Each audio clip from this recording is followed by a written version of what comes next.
Necesitan un recreo, chicos. No, estamos... Presenta rápido que Presenta rápido, que vamos a... Presenta rápido que yo estoy desesperado.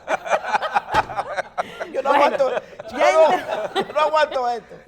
Ya entrando de lleno, y es una cosa seria, a nuestro segmento de salud y medicina, como todos los jueves, le damos la bienvenida al doctor Joseph Abitbol. Ahí lo dije bien. Urólogo y andrólogo. Porque aquí hay muchos que necesitan andrólogos. Andrólogo es... De andropausia. Exactamente. Andrólogo, como su nombre lo dice, es el tratado que estudia las funciones masculinas por excelencia. Ajá. Y dentro de ellas, pues las dos importantes es, por un lado, la andropausia, la mal llamada andropausia, que es cuando hay descenso en los niveles de testosterona. ¿Y por qué mal llamada? Mal llamada porque la mujer sí tiene menopausia, porque hay un cese de la función hormonal. En el hombre no hay un cese, sino una disminución de los niveles óptimos de testosterona. Okay. Entonces, el término comercial y dentro de nuestro digamos inconsciente colectivo, para la equidad. Exactamente, es más fácil manejar ese término. Sin embargo, se llama hipogonadismo tardío. Okay. Y la otra función que se encarga la andrología es la función reproductiva masculina.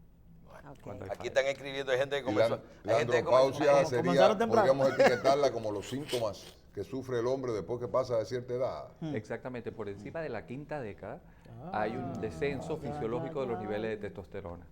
Y la testosterona, como ustedes saben, pues es la hormona nuestra por excelencia. ¿Y eso sería bueno reemplazar la testosterona con algo o no vale la pena hacerlo? Pues dependiendo, si los niveles bajan por debajo de los niveles óptimos y el paciente tiene clínica, pues se justifica. Previa evaluación. Pero se le elevan a los pacientes los niveles de testosterona. Claro, ¿Hay forma? Hay maneras de medirlo y es fundamental. Se puede medir por sangre o por saliva y hay una prueba que se realiza para valorar no solamente la testosterona, sino los derivados de ella. Por ejemplo, hay muchos hombres que con la edad comienzan a aumentar la cintura abdominal y es lo que se llama el síndrome metabólico.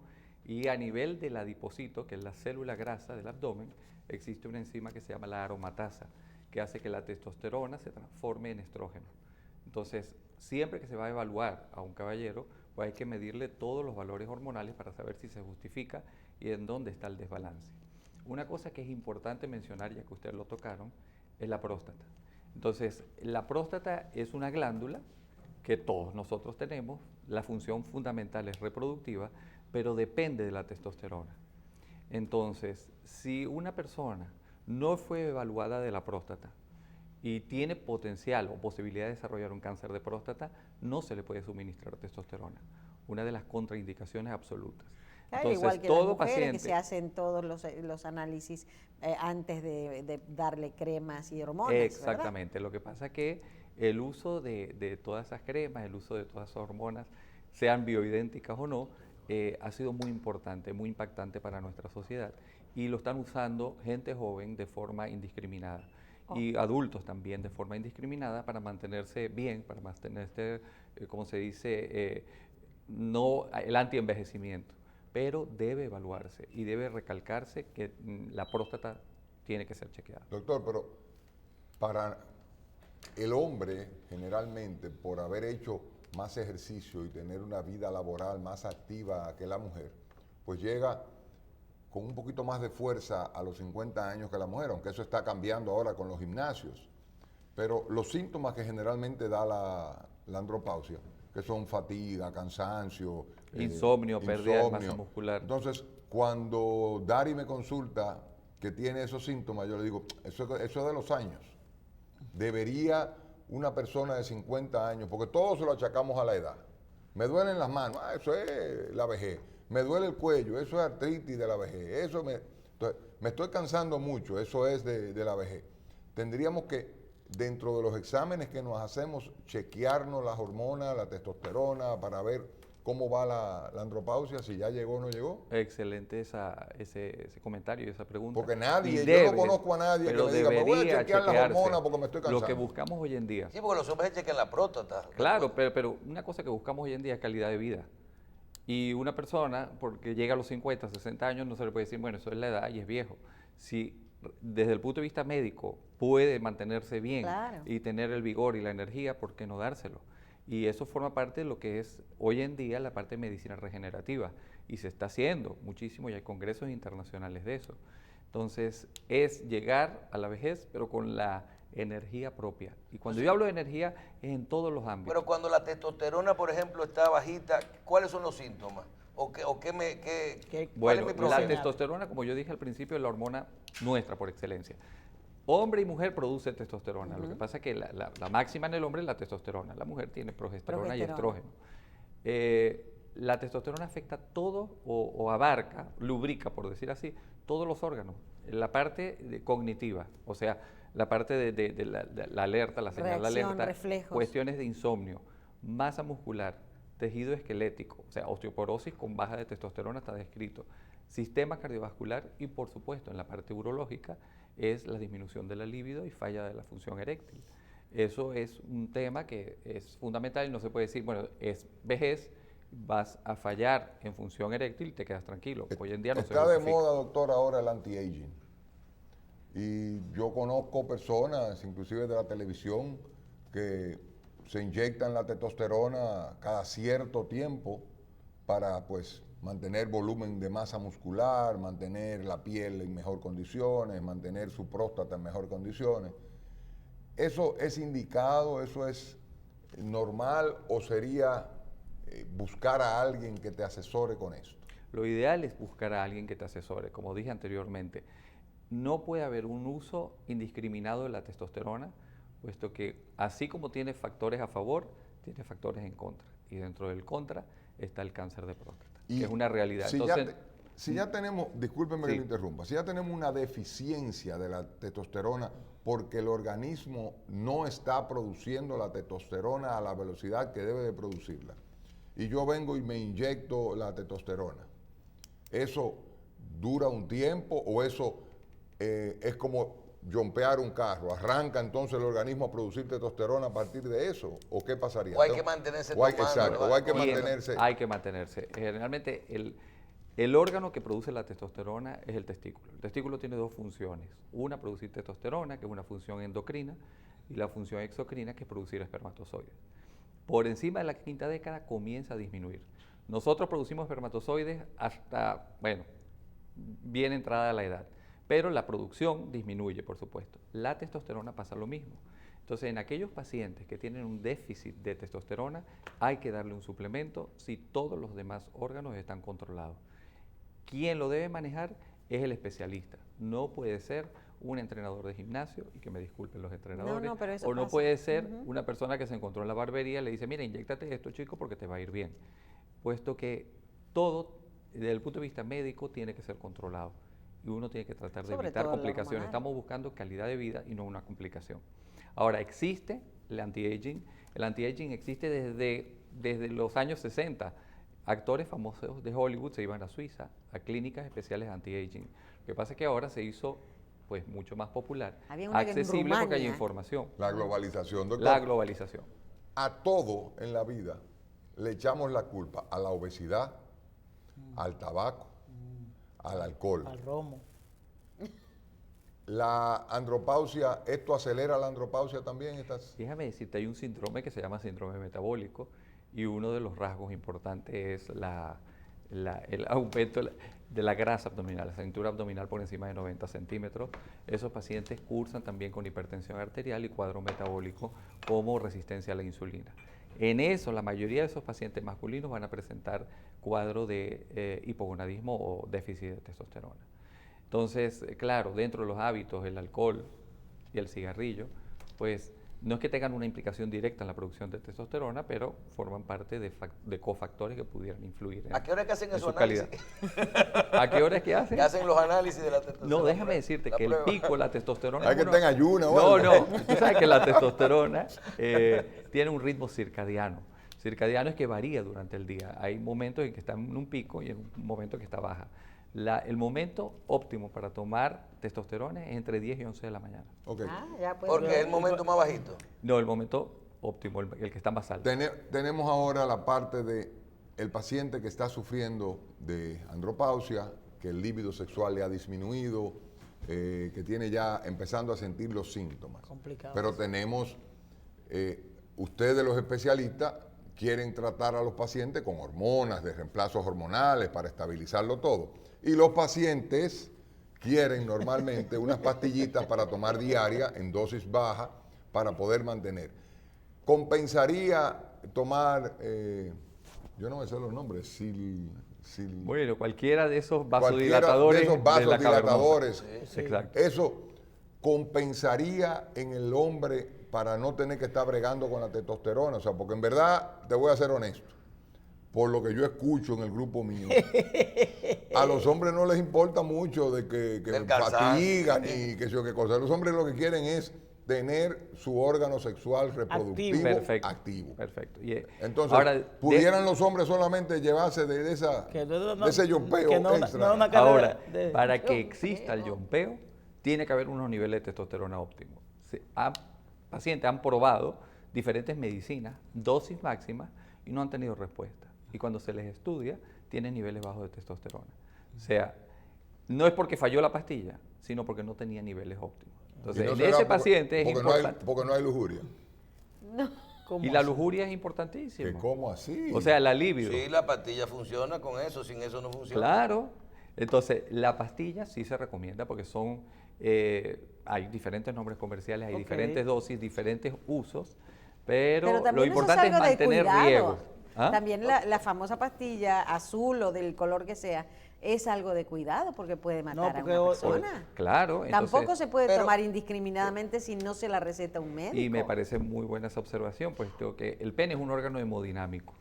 Y estamos manejando la parte vascular. Exacto, entonces tiene que ser chequeado. ¿Un órgano qué es eso? Hemodinámico. O sea, se llena y se vacía. Es como del espacio. Funciona con sangre. Hemodinámico, pero del espacio se necesita buen espacio. Doctor, la diferencia en cuanto a usted que recomienda los medicamentos para mejorar la testosterona y la sexualidad de los hombres sobre todo, hay dos tipos de medicamentos, el tadalafil y el sildenafil, ¿verdad? Originales. Uno tienen componentes diferentes. ¿Cuál es la diferencia de su punto de vista y hasta dónde ha ido la tendencia? Bueno, el primero que salió fue el sildenafil. Después salió el vardenafil, después salió el tadalafil.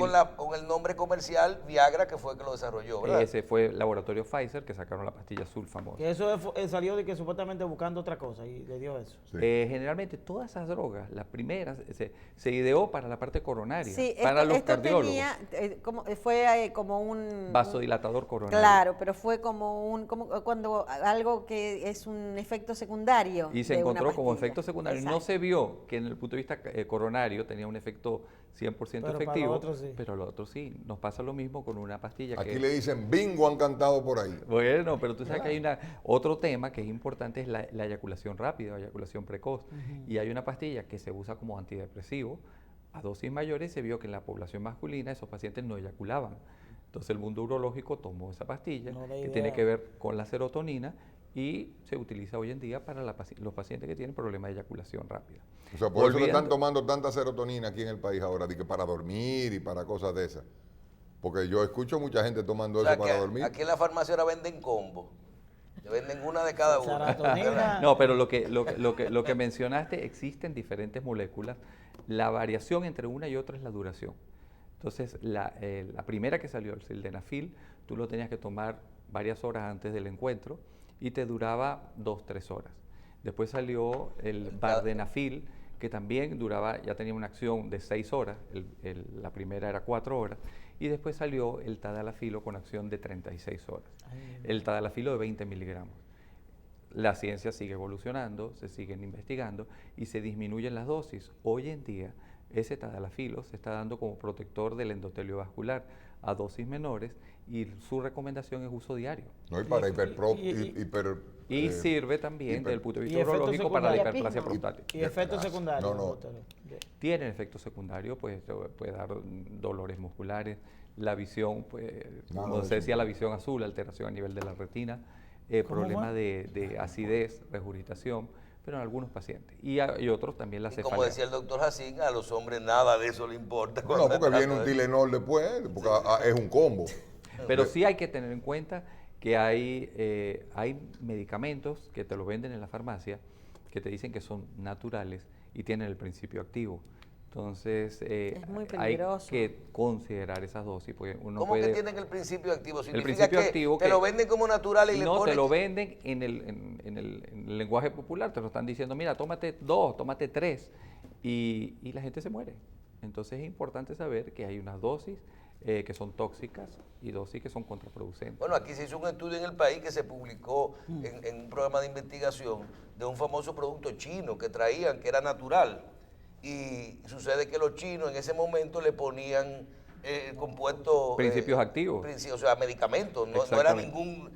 ponían un líquido y le echaban, no, eso es natural, pero ¿por qué funciona? Porque le echaban y no lo escribían lo que le estaban poniendo. Entonces, por eso es importante que llegue ese mensaje, que hay que tomar las cosas con precaución, que hay que tomarlo, que hay que disfrutarlo, porque la sexualidad hay que disfrutarla, tanto mujer como hombre tienen que disfrutarlo, y nosotros estamos en el Caribe, y el Caribe es sexualidad, pero que sean estudiados, que las personas pues vayan a su cardiólogo, que vayan, que se hagan sus exámenes generales, y que vayan también al urólogo. Las personas con problemas cardíacos evidentemente son las más expuestas a tener problemas si toman ese tipo de pastillas, ¿verdad? Uno de los indicadores de problema coronario son pacientes que tienen ya historial de disfunción eréctil por falla arterial. La arteria cavernosa es mucho más delgada que la coronaria. Y entonces hay pacientes que 3, 4 años antes de un infarto ya empezaban a tener problemas de erección. La contraindicación de dar todas esas pastillas es pacientes que hayan tenido infarto reciente o que estén tomando pues, vasodilatadores coronarios, Claro. puesto que se puede disminuir muchísimo más el tono vascular y No, y que la comprometer la pastilla vida. también es vasodilatadora. Exactamente, por eso entonces está puede comprometer la vida al duplicando, paciente. Doctor, mencionó la próstata y la gente ya de cuándo se debe de cuidar la próstata. Háblenos de esto, a nivel de prevención, cuándo debemos de iniciar a cuidar nuestra próstata, no solo con fines de tema de testosterona y eso, sino de supervisión, sino de qué hay que hacer y por dónde vamos en lo que tiene que ver ya cuando la gente tiene problemas con la próstata. Ya se corrige, ya hay diferentes tipos de procedimientos cuando la gente tiene, por ejemplo, un cáncer de próstata, que es uno de los miedos más grandes que tienen los hombres. Claro, ahora, la próstata es una realidad en el hombre y depende de la edad también, como decía, todo lo achacan a la edad, pues con la edad comienza a crecer la próstata. Entonces dentro de las patologías prostáticas tenemos 3 grandes grupos. Tenemos la hiperplasia prostática benigna, que es la hipertrofia, la que se trata, puede tratarse con medicamentos, con cirugía. Después tenemos la patología oncológica, que es el cáncer de próstata, que es el temor más grande que tenemos nosotros los hombres a acudir al urólogo. No es por el chequeo, no es por el tacto, sino por ese resultado famoso. Y tener en cuenta que hoy en día pues es una enfermedad curable 100% si se detecta a tiempo.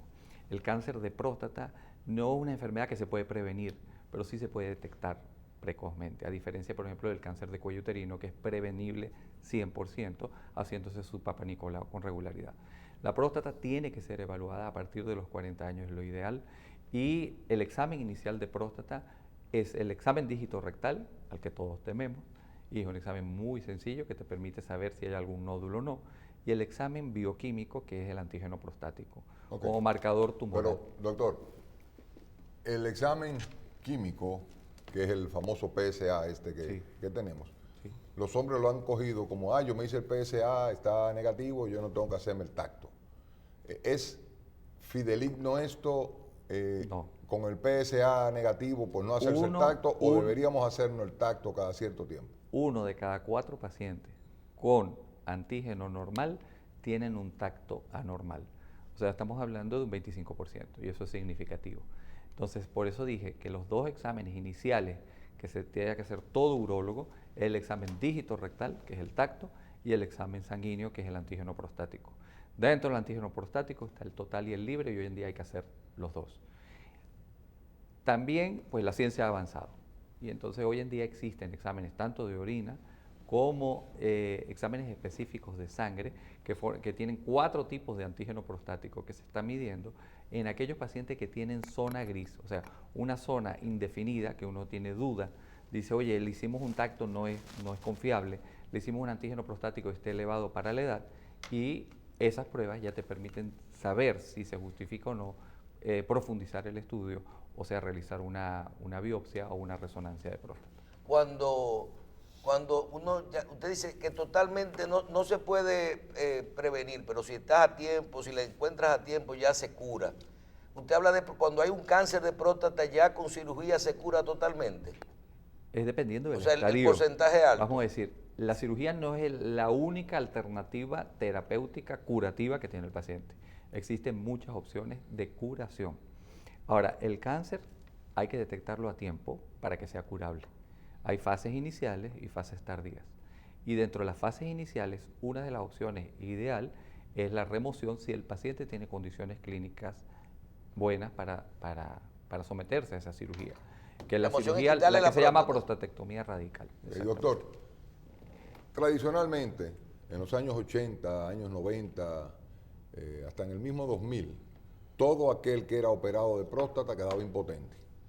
Era la teoría, porque se hacía una resección masiva para evitar. La tecnología y la ciencia ha avanzado, tal y como usted dijo. Ya hoy en día tenemos hasta el robot operándote de próstata, que no es que sea más fideligno que las manos de ustedes como cirujanos, pero sino es más preciso en el corte para no lesionar el nervio, para evitar la... Excelente. La complicación, los dos temores más grandes después de la cirugía radical de próstata era la parte de la disfunción eréctil, o sea, la impotencia, y la incontinencia. O sea, un señor después de cierta edad, y eran la mayoría entre 55 y 65 años, quedar con un pañal es una tragedia. Sí. Entonces, esos eran los dos grandes temores.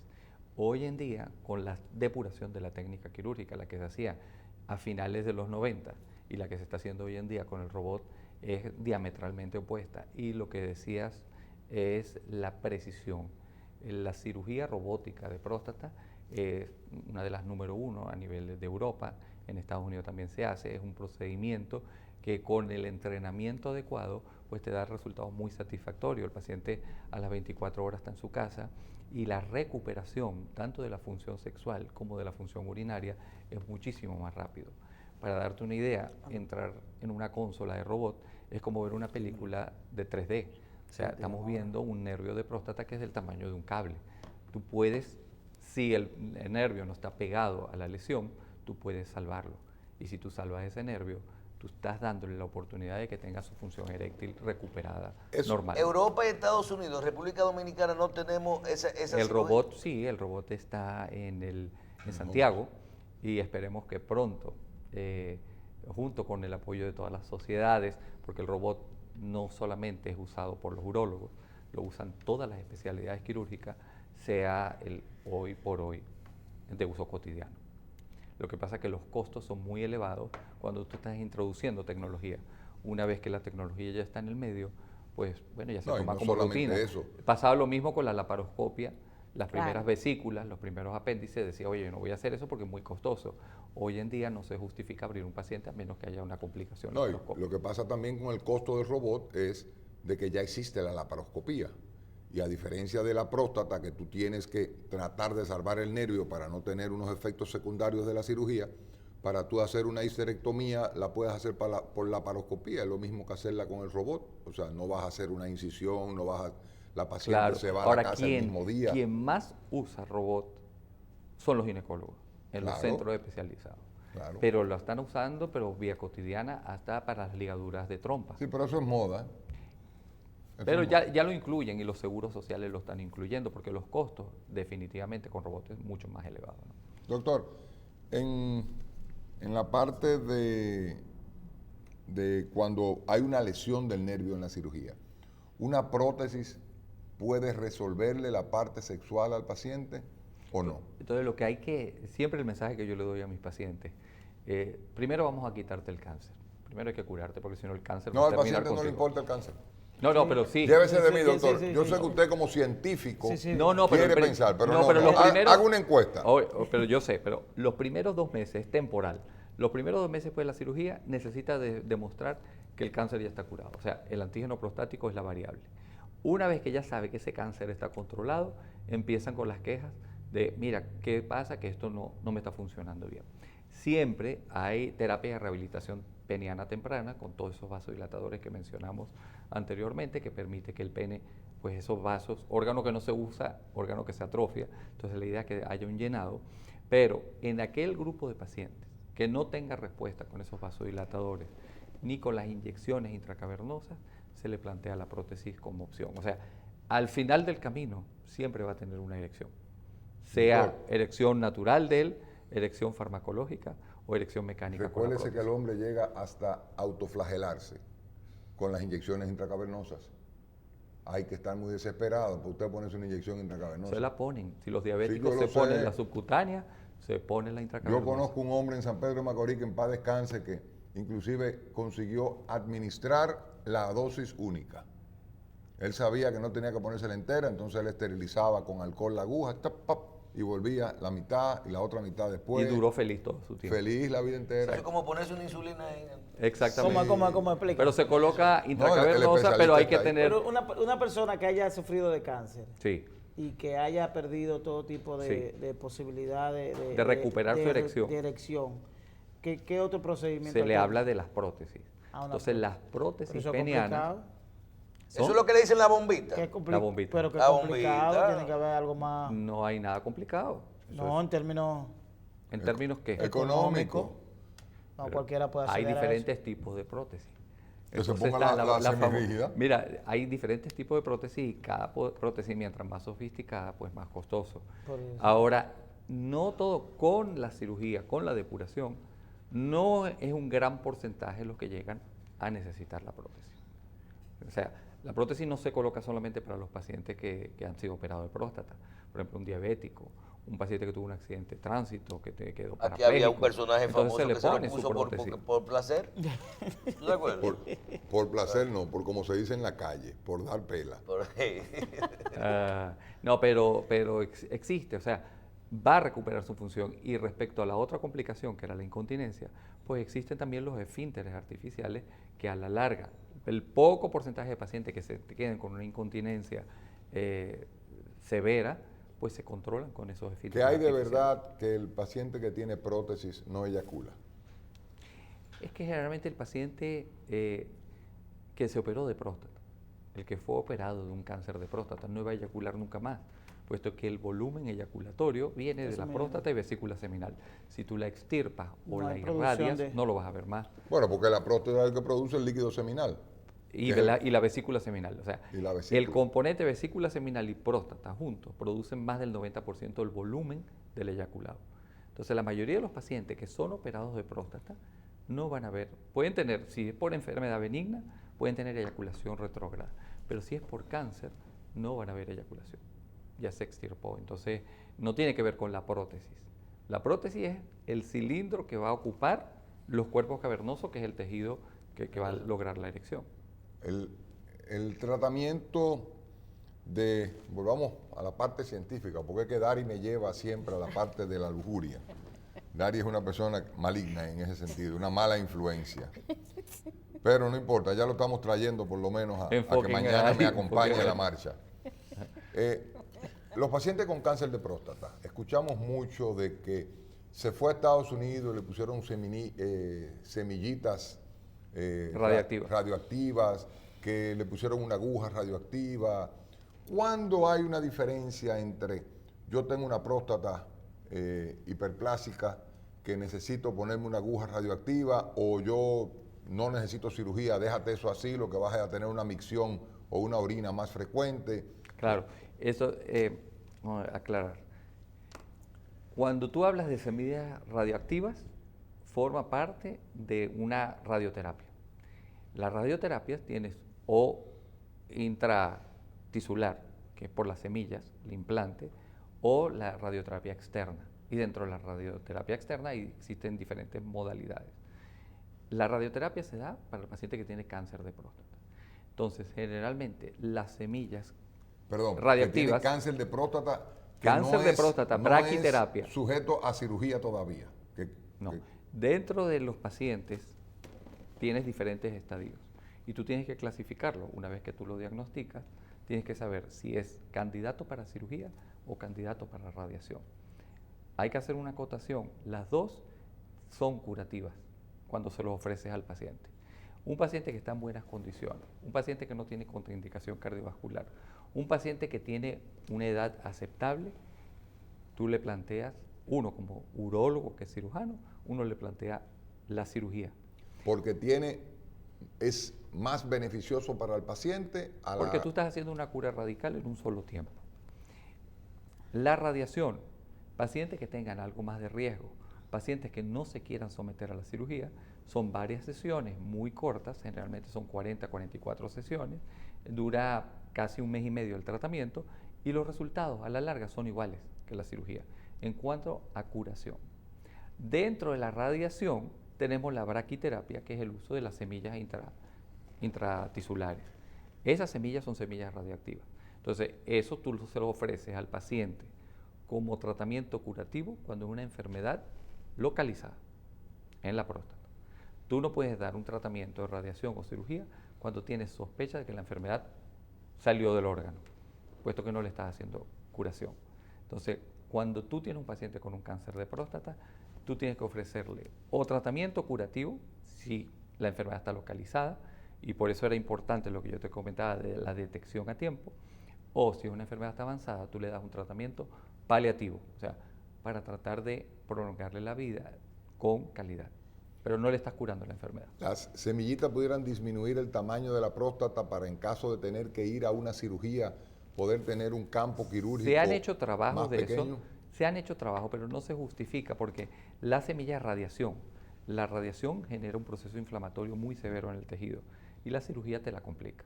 Entonces, generalmente, si uno quiere tratar de reducir el tamaño de la próstata, tú lo puedes manejar muy bien desde el punto de vista hormonal. Entonces, existen los bloqueos hormonales. En algunos pacientes, a veces tú le das un bloqueo hormonal y después lo llevas a la cirugía. Sin embargo, los resultados en los últimos estudios no han demostrado que eso sea beneficioso. ¿Y qué pasa cuando tienes una hiperplasia benigna de la prótesis? Por ejemplo, escuchamos mucho de la próstata. Escuchamos mucho los pacientes de que no estoy durmiendo bien porque voy 10 veces al baño, voy 5 veces al baño a orinar, esto que lo otro, y también escuchamos los médicos dominicanos que no han ido nunca a una universidad a decirle, eso es que estás tomando mucha agua después de las 5 de la tarde, disminuye el nivel de agua porque tú sabes que no puedes. ¿Qué hay de cierto en pacientes que vayan más de 1 o 2 veces, que tengan 50 años y tengan que ir varias veces en las noches? ¿Qué recomendaciones les damos a eso? Bueno, generalmente ese es el motivo de consulta de los pacientes ya por encima de los 55, 60 años. Son síntomas urinarios. Dentro de los síntomas urinarios tenemos unos que están relacionados con el almacenamiento, o sea, son personas que dicen que se tienen que levantar muchas veces en la noche para orinar, que el chorro orina ya no le sale con la misma fuerza, que el chorro le puede salir doble, que al terminar de orinar siente que no vació completo. Y están los síntomas irritativos, aquellos pacientes que tienen problemas de urgencia, o sea, le dan ganas de orinar y tiene que ir inmediatamente, pues está orinando, puede estar manejando y si no encuentra un baño, pues se orina encima, puede tener un accidente. Entonces, en esos pacientes ya deben ser estudiados desde el punto de vista urológico, puesto que hay una gran probabilidad de que sea una hiperplasia prostática. Y la hiperplasia prostática es una condición fisiológica que todos los hombres vamos a tener, y las que tratamos o las que debemos tratar son las sintomáticas. Las que hay pacientes que tienen una próstata gigantesca y no tienen ningún síntoma y llegan a los 80 años y no necesitó ningún tipo de tratamiento, puesto que él tiene buena calidad de vida y no está comprometiendo ni la vejiga ni los riñones. El problema, anteriormente en el siglo pasado, en el siglo XIX, la gente se moría, los prostáticos se morían por insuficiencia renal, porque los riñones dejaban de funcionar.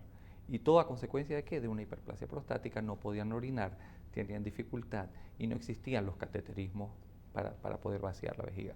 Hoy en día, pues ya el paciente ya tiene información, la globalización te ha permitido tener esa información y ya te acuden con cierto conocimiento a la consulta. Okay. Y debe ser tratado. Ya para finalizar, que se nos acaba el tiempo, haga así con su mano. ¿Con la mano entera? Sí. ¿O con el dedo? No quería decir con el, está bien, se puede ir a la consulta, no hay problema. Muchas gracias, doctor. Gracias a usted. Bueno, hay que agradecer al doctor y decirle que yo tenía tiempo que no veía tanta gente interesada aquí. No, a mí Cuando también usted me ve han a Darín escrito. Terrero calladito, el ingeniero Ever allí, mire. A mí me han escrito, y me dijeron... Sí, está si- todo el mundo. Tomando Aquí hay un nota. silencio. Si hacer ejercicio, Y Gary se comida, quedó comida callado, Gary. saludable. No, Gary. Aprendiendo. Aprendiendo. Mire, Si hacer ejercicio, a mí me escribieron eso, si hacer ejercicio, comida saludable, Bueno, claro, tiene que ver con un mejor Pero que vayan al mantenimiento. urólogo sobre todo. Ajá. Si pasa de 30 años, que vaya al urólogo. doctor. No, de De 40. 40 De a 40. 40. Ah, 40. Gracias por estar con nosotros en la parte final. Yo creo que hablamos de la parte de la testosterona y de lo que tiene que ver con la próstata y su prevención, su análisis de la próstata. La vía correcta para iniciar la verificación de estas dos, tanto de la próstata como de la testosterona, es iniciar con una consulta al urólogo y ahí se inicia el proceso. Eso sería lo ideal. Lo ideal. En el mismo lugar uno dice, voy al donde el doctor y ahí ya yo... Y el urólogo y el especialista, pues, o andrólogo, le puede pedir los exámenes y valorar al paciente, pero pedirle los exámenes bioquímicos que te permitan, tratar a ese paciente y darle un seguimiento adecuado. Bueno, doctor, gracias. Gracias a ¿Dónde ustedes. es que usted da la consulta? Yo saco consulta aquí en la capital, estoy en Ajá. Santo Domingo y actualmente estoy en Nuevo Centro, voy a estar en MedicalNet, estoy Ajá. allá, está en construcción, y estoy en Santo Domingo Wellness Center en la Lincoln 958, que Ok. ahí se hace todo lo que es relacionado a medicina regenerativa. Perfecto. Muchísimas Doctor, gracias. gracias. Hacen por go. Y bueno, ya ustedes saben, se quedaron con las ganas de seguir haciendo preguntas ustedes. No, aquí se puede hacer ¿No? un programa. Yo toda- simplemente hice lo que... Está respondiéndole a lo que le mandaron la pregunta. Vamos a hacer un próximo programa del tema de las dosis, de los 5, 2.5. Tenemos que hablar de eso ¿Cómo no? próximamente.